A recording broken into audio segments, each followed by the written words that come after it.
Hi, thank you for joining me in Wilderness of the Monty. I'm wrapping up a lackluster trip to the Fresno area with a day of fishing at Shaver Lake. It's in the morning still, and I can't leave now or else I'm just going to hit traffic in Stockton and Sacramento. So I'm just going to spend the day relaxing and fishing. No more climbing around rivers getting skunked. And I'm just going to soak some bait. I'm going to bring my fly rod down there because I can see a bunch of fish rising, but they're way out there. But if I think I can see something in range, I'm probably going to reel in one of my rods. I got a second rod designation. There is no third rod designation.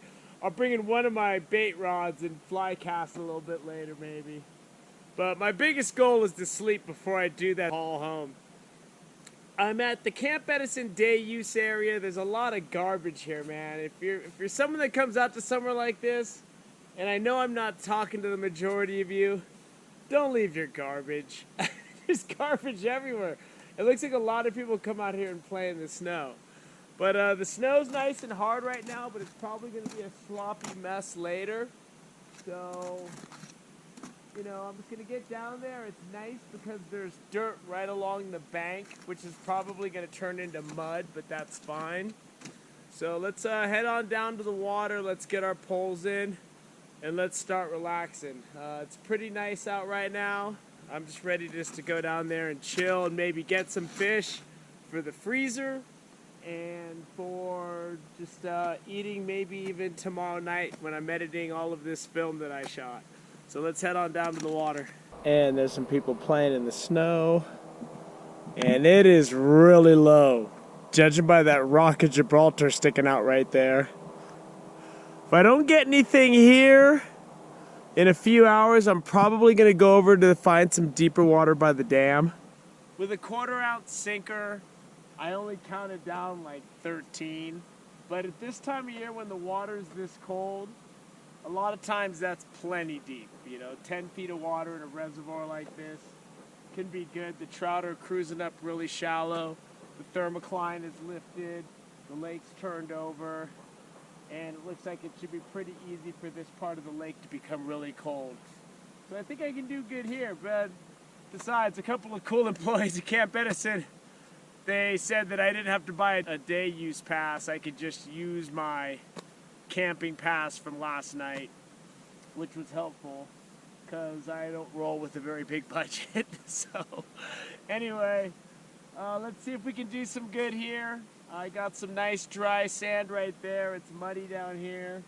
I had to put my two rods right next to each other because this muddy silt isn't really secure for my rod holders, but if I put them behind that one fixed rock, it's pretty good. And if I get something really big, I'm not going to lose my pole. Whenever I fish, I set my stuff up with the intention that if something really big hits, I'm not going to lose my pole. I have lost poles, and you'll see my clip on my fishing tips playlist, make sure your rod is secure.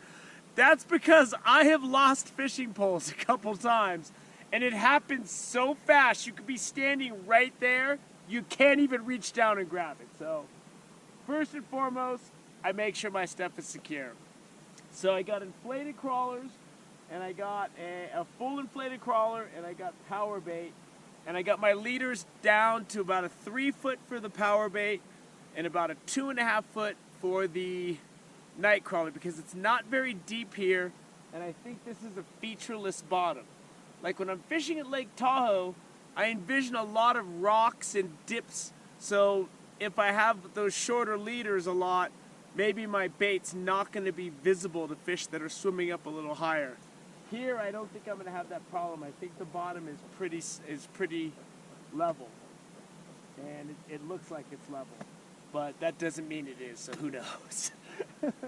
I'm just judging what I can see in the first 10 feet. So let's see if we can catch some fish and maybe get a little sleep. I got to catch up on sleep. I barely slept the first couple nights. I didn't get a lot of sleep, and I'm really tired right now. And I need to get some sleep before I drive home. So this dry sand is looking real inviting. I think I saw my night crawler line going out I fish a loose line and let the slip sinker do its job so that if fish are going to take it, because I'm planning on keeping fish today. There he goes. He's there.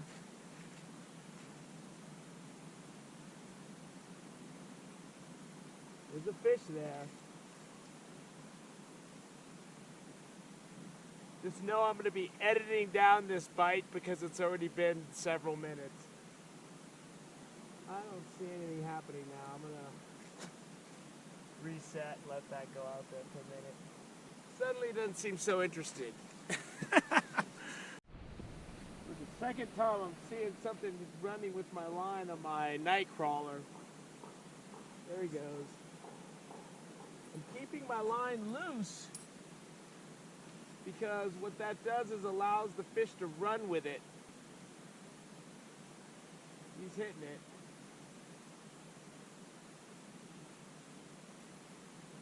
He's dropping it and hitting it. Definitely a fish though. There he is. There he is.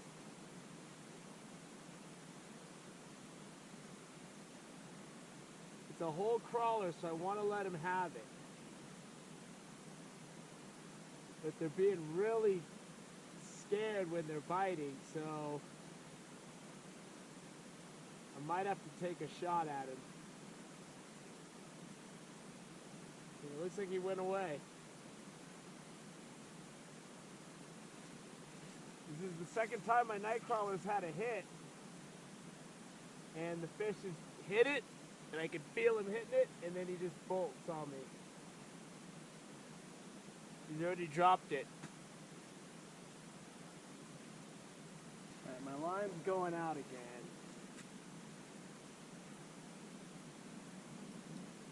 I'm thinking I'm gonna try to set the hook early if he continues to hit, because if they're just gonna drop it and leave,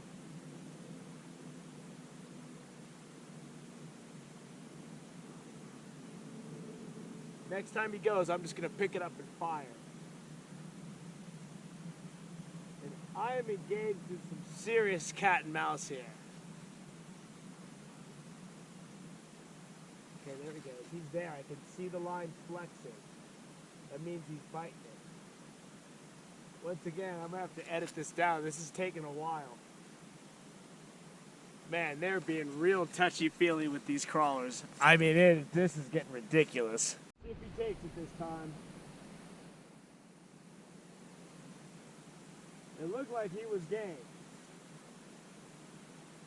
There he goes.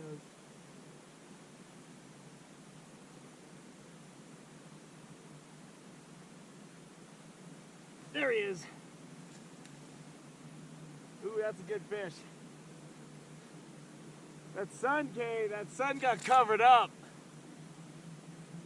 Oh, this is gonna be a good eating size if I can land him.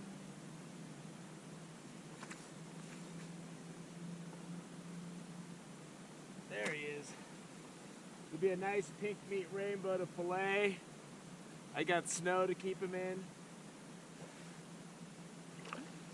Oh yeah. Oh yeah.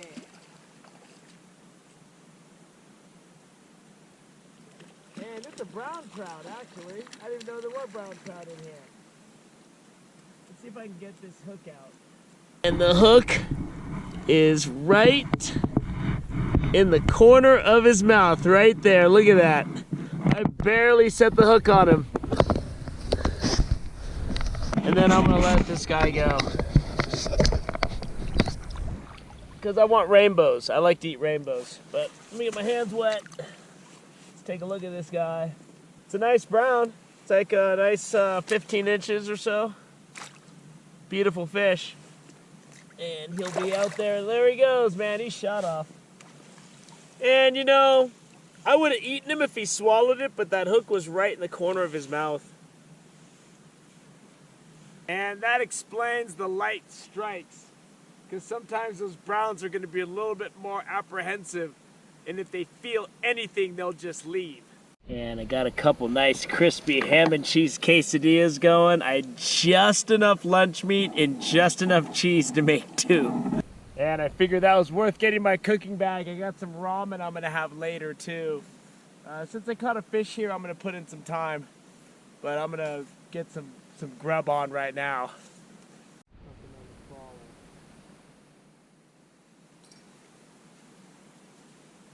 I already missed a really good chance. I threw out my power bait and a fish just nailed it. It felt really good too. And when I went to set the hook, I came up empty. Here we go. And I switched to a 1 ounce, half ounce sinker so I could get it out farther. This fish is hitting light again. Might be another brown. There he is. There he is. He's hitting it.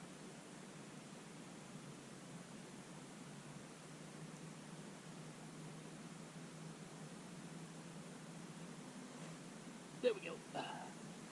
There we go. Oh, he came off. Came off. Trying to get my worm squared away. There he goes. There he goes. Hopefully that's a rainbow to eat.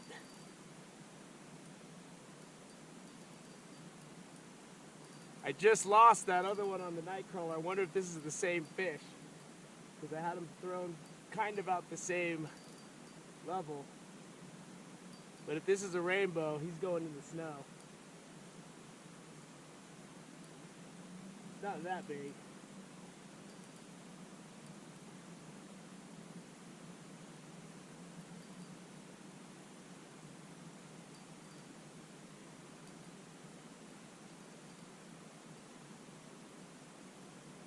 He's a little guy. I get a couple little fillets off him, eat him still.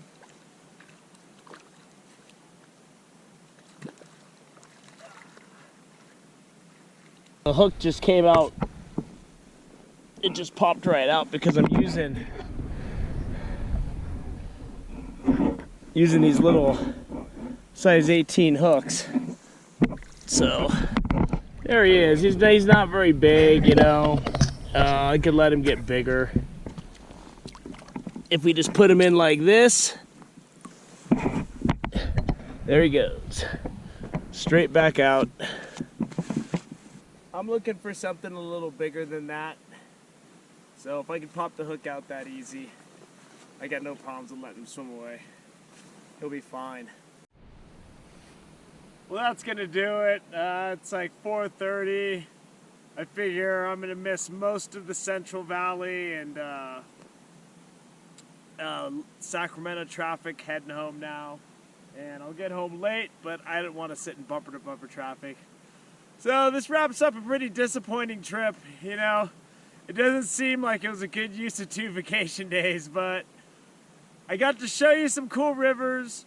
I let that rainbow go because it really wasn't a meal by itself.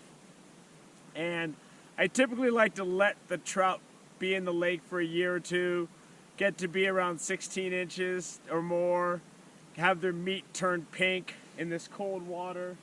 So it's all good, you know. I just and I let that brown go. You know, both those fish, the hooks were really easy to get out, so you know, I figure I'm gonna be fishing in a few days since I'm just gonna work through the weekend and then I'm gonna probably be fishing again. So there'll be plenty of chances now that the snow seems to have calmed down to catch fish. So it's all good. But this was a fun day at Shaver Lake, and Shaver Lake's alive and well. I wasn't able to sleep, which I really needed to do for the long drive home, because I'm having a bad allergy attack. And I usually don't get affected by pollen and stuff. And I usually have allergy medicine in my backpack, but I used it to fight off the allergies from the cats at my aunt's house and my cousin's house that I visit in Sacramento. So when I went to go get it, there was none left. I have some in my medicine cabinet at home, which does me no good here. Hopefully I'll be rested enough to go. I mean, I'm tired, but I'm not that bad. Fishing, I got a couple of fish. I missed a bunch of fish, and a bunch of fish just stopped biting because they were scared or whatever. And it's beautiful out here. The lake's really low. The water doesn't even come close to the dam. And I talked to another guy who fished by the dam. He said he got nothing. And then you can see how close the fire came up there. It's all burnt right above those green trees. Just charred, gone. I saw a lot of that on driving in. I mean, you saw how bad the fire got up here. It got pretty bad. So I hope you enjoyed this day at Shaver Lake. And on this trip, my Patreon subscribers are probably disappointed from what I produced. My YouTube subscribers are pretty much disappointed from what I produced. And I'm disappointed from what I produced. So I got more fishing to do. So thank you for joining me on Wilderness with Amani. Until next time.